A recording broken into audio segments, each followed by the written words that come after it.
Now, this final slide shows you just how uh, seals have been used in more recent times. Before there were glued, envelopes with sticky on them, gum on them. What people would do is they'd pour wax over the envelope and then they'd put a seal impression on it, which identified who they were. And you can see an example of it on the right and lower left. Uh, my grandparents, yeah, did this.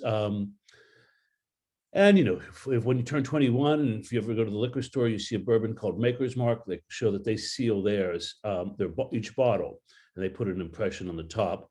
Now, the thing is, what these seals do is they show if anybody's tampered with the object. They don't prevent anybody from getting in, but they will tell you if somebody did. So, if you get an envelope and in the mail and it's open, well, somebody's been looking at it. So at least you know that. And another thing that's very important about them is that they're a way to identify individuals.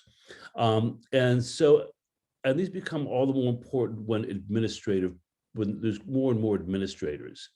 And we'll see paintings where people wear necklaces and bracelets that have seals on them. And so what's interesting is whoever made the seals, and there are many hundreds of these have been found, as well as the seal impressions, the sealings. They all had to be somewhat different so everybody could recognize them. And then they could be put on things like documents like this, although there was leather documents back then, not paper.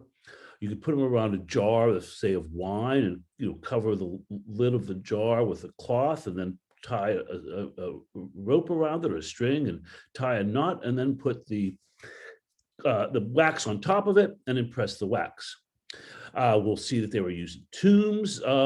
In Egyptian world, you perhaps the expression from the Bible of at a celebratory moment they say, "Go to the granary and break the seals." Well, what it means is that the granary has been stored behind seals, but with sealed doors that have been handles have been tied shut and a seal put over the knot, and that way to make sure that nobody breaks into this these to take the food. And so it's a sign of celebration when you break the seal. So keep these in mind because we'll be talking a lot about these as we go through the semester.